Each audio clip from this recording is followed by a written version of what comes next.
Hello, fine people. Today is going to be the day that you guys have been waiting for. I am going to actually take a trip.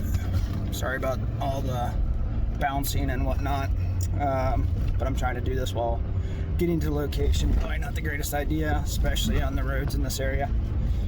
I mean, sometimes I wonder if my 4x4 truck was meant to be on-road or off-road, because a lot of times, especially lately, these roads are rougher than the off-road stuff that I travel on.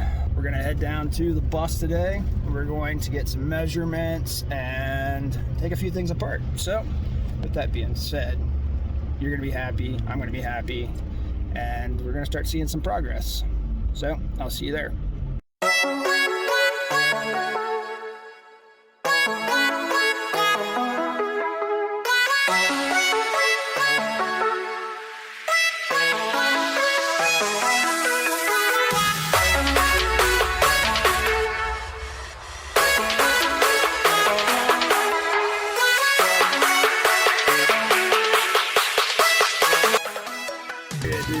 So I was going to hyperlapse this part, but I decided not to, just for the simple fact you guys see where Google tried sending me with this big bus.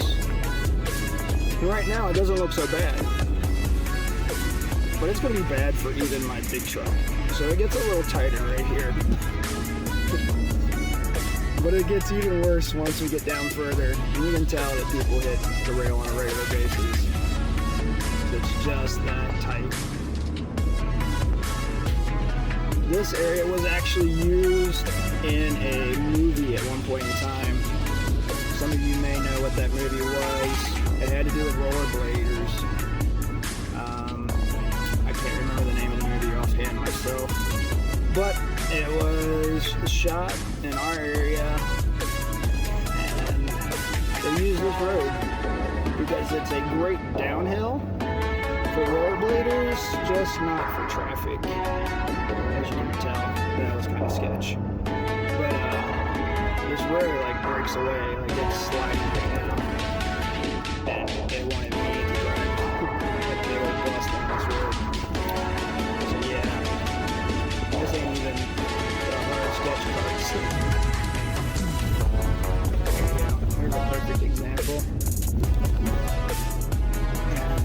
Somebody, of course, in a big dually. Probably not the most ideal road for even this truck to go down. It's more designed for compact cars, kind of like smart cars, Honda Fits, things like that.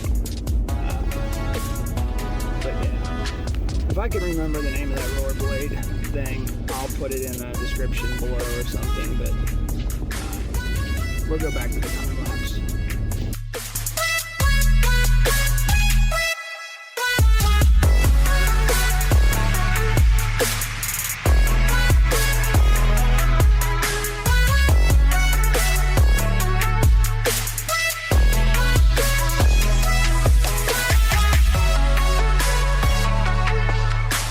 That is her sitting in her beauty. The location is ideal for, well, she's not quite ready to go, so some of the surrounding area is a little rough, but hey, when you're trying to store something that size, yep, it requires a lot of space. This is the bus that you guys have all been waiting for. Sorry about all this random mess, but it is a marina where she's at, and needless to say, there's a lot of stuff going on with that. But all right, so the good, the bad, the ugly. Other than that, it's got a cool little thing that basically allows you to adjust the sign on the outside, but I disconnected it because it was beeping. I, needless to say, hit a button. So there's a button right there. When I ran out of fuel, I pushed that thinking that, okay, maybe that's the priming system. That is not a priming system. Do not hit that if you want to keep your sign saying what it says. Otherwise, it will say silent alarm on the outside and flash it and all kinds of crazy stuff. If you want to do it and possibly get pulled over, that's great. That's on you, but that is not what I'm about. Well, there's a radio, whatever. This section right here is going to be removed. If you notice, it's got really tall wheel wells. That is because it's a low floor system. So I will be taking measurements right in here because I got a few people that are interested with how this is all going to work. So I'll give you some measurements from here and how long this is and so on and so forth. And from this location back, and let me zoom out into a normal thing, but basically from here. Actually, I think it looks better in this view. So that being said, this will be gone. So we don't plan on keeping this at all. So that's going away. Nice one from here, just to give you a picture shot of myself. But, so yes, I'm using a regular cell phone right now, so you can figure that one out by just looking at that. Other than that, but I'm gonna take all the piping down. I got some of it started, as you can see. I did some other ones, like there was one that was coming down from here to there, and there was another one that was like here to there. As you can see, the spot still on there. But all this is going to be removed. There's a spot back here that I'm curious about. But evidently I have a leak in a few spots. So I started undoing this, and I don't know what this is made out of. I don't know if it's aluminum or I think it's some kind of fiber. But other than that, I think that's just ballast for this, and I don't have any way of looking in there. Alright, so I went and got a flashlight and see if I can see anything in there, or if you can see anything in there. And it doesn't look like I can see anything in there. Let me see if I can get back here further. See some wires, that's about it. And then that worked a little better. I still don't see anything other than ballast. And I'm not sure if that's just a roof or what the deal is. So I think it is a different layer. As I said, and there's just wires. I would love to get, let me turn off this light here. I'd love to get stuff for this access panel. Basically do whatever. Oh yeah, and for anybody who can guess,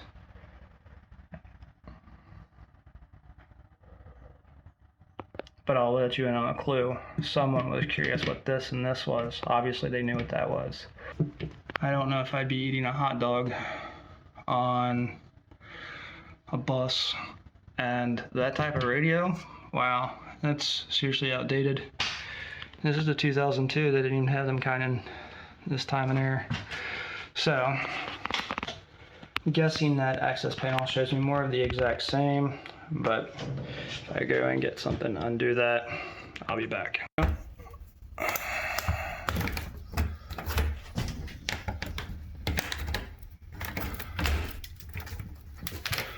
There's some crusties.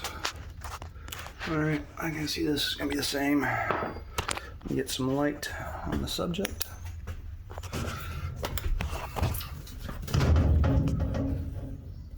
And I don't see anything still. Yeah, still don't see anything. And another access hole with some more wiring. There is a big wire right there. But, alright. So, on to the next thing. Evidently there's a key thing that's still open these up. And nobody's guessed what is going on here yet. So let me, oops, let me zoom all the way out. So, again, nobody's guessed what's going in here. So,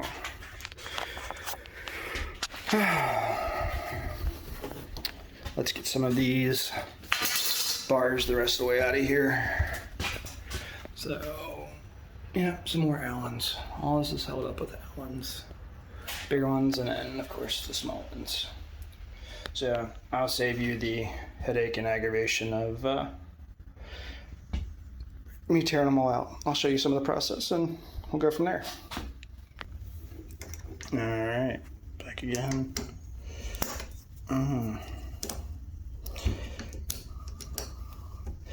It'd probably been wise of me to actually get like some kind of drill or something, make this a little bit easier.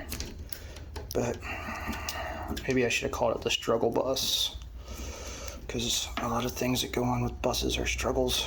I'm sure all of you guys have known that have actually done them. And at the same time, for the people who don't know, there's a lot of things that go along with a bus, like getting it registered and titled in your name, especially if it's out of state and you're transferring to another state. I was lucky enough to buy mine in-state, so I didn't have to worry about all that. But if you, for whatever reason, decide to transfer one out of state, make sure you go through all the steps with your local DMV first before you try bringing that big old bus home and find out the hard way that it's going to be some kind of hassle. Unless you don't mind that hassle, then go for it. I get it. This bus life is a very fun life, but some things are very aggravating, especially like insurance and whatnot. And so for some of you guys that don't know, you can contact your local RV shop and they'll do some paperwork if you need some paperwork. But as you can see, that kind of just pulls out and pulls away. I'll save you from the rest.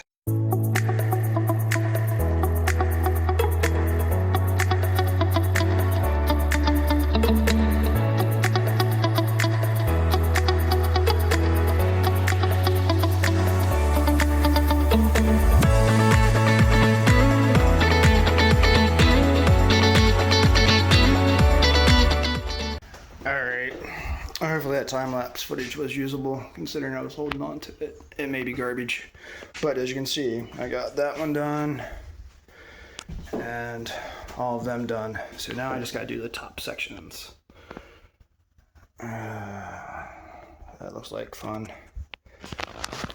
Anybody down for doing some handrails? Hopefully that wasn't too loud for headphone users. Alright, so I'm going to do a time lapse of all this right here.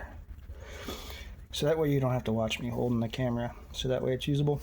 Alright, so see you in a sec.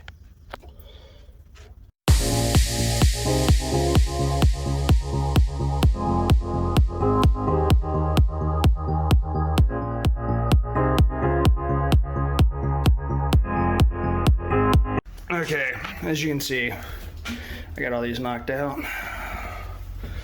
You can tell by the hyperlapse. So all that is done, but it's still up there, right? Well, yeah. As you can see, there are some rivets up there and rivets there. And I think you get the idea, right? So with that being said, I didn't bring anything to rip out rivets, and I don't want to just rip rivets out, so that'll have to hold off for another day, because literally I brought just enough in a backpack and some random tools to do some basic tear out. So I know there's a bunch of wires behind there from watching something else that somebody else did. Let me zoom out a little bit further. But yeah, so basically that whole pillar right there has a bunch of wires in it. This just has storage in it. Kind of maybe a cool thing to have, but at the same time, no. Radio is cool, but it's a pain in the butt to adjust it and change channels, and I'm sure it was up there just for the simple fact if you're driving a bus, you should be playing with the radio. But it's going to be moved to either like that location or somewhere in a more accessible area. I mean, it just seems feasible. It is my bus at this point. So, and what's kind of cool though is with this chair, I know that's quite off topic, but it is comfortable. but it's got an air lock that allows you to slide it back and forth, but you have to push this button and it's operated by air. The strangest thing I've ever seen. Don't know why they did it, but they did it. I even got a fire extinguisher, so. But other than that, I'm getting way too excited about a fire extinguisher. But who doesn't? So, I guess maybe these will be the next thing to go, because my kid loves pulling them, and what kid wouldn't? Even as an adult, they're still fun. There is even one underneath of, zoom out a little bit, underneath the seat. Yeah, this seat folds up. Get some of these parts out. Sorry for your ears. I'll try to adjust it out. Hopefully it's still decent quality. But, well, that's different. I don't know what that's all about. Okay, well, I didn't expect that when I lifted it. We have still tried to figure out what this is. Guessing it has something to do with the ratchet straps, maybe. Not sure, but they're pretty corroded. Obviously, this one's already folded up, but the way to fold it down and up is just by grabbing this. So, I don't know what the next part is to tear out. Probably should be the seats. And then get rid of that ugly thing right here, which is, I think, some kind of heater. But other than that, I guess I'll undo the seats and maybe trying to get any screws I can get out. Some things I can do today, some things I can't. But, like, I think I can get to them seats. That looks a little bit corroded down there. Whoop. But we'll work with it. Kind of go from there. But on the flip side, as you can see, this lever's already pulled out because I yanked it out. But it gives you access. Nice, cool breeze and what have you. You just slam it shut. I should probably leave that open. I probably will here in a sec. Go and get something, because there's a lot of stuff, or a lot of something. You gotta excuse all this. Maybe that'll add to your enjoyment of trying to guess what kind of boats and whatever. And yes, I am by the Ohio River. But let me go get something real quick. Well, I knew I could find something. It may not be the ideal something, but we're going to do it to another one as well, because let me tell you, it's hot in here. So we'll probably do it to this one right here. Let's see if it works just as easy. All right, people are getting off this bus, if they need to get off this bus, or if I decide to kick them off quickly. And it works back like it should, so that's good. So we got 2 windows open. Let's proceed on. All right, and I'm back. I got another hand tool.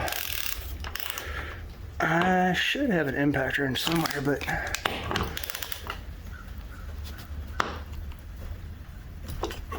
let me tell you, trying to do this and hold a phone at the same time, not the best. They usually close them pretty tight. So I apologize for the shaky footage.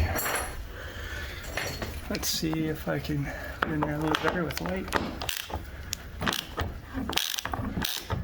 It doesn't help that I'm trying to choke up on this, because it is a large wrench, as you can see.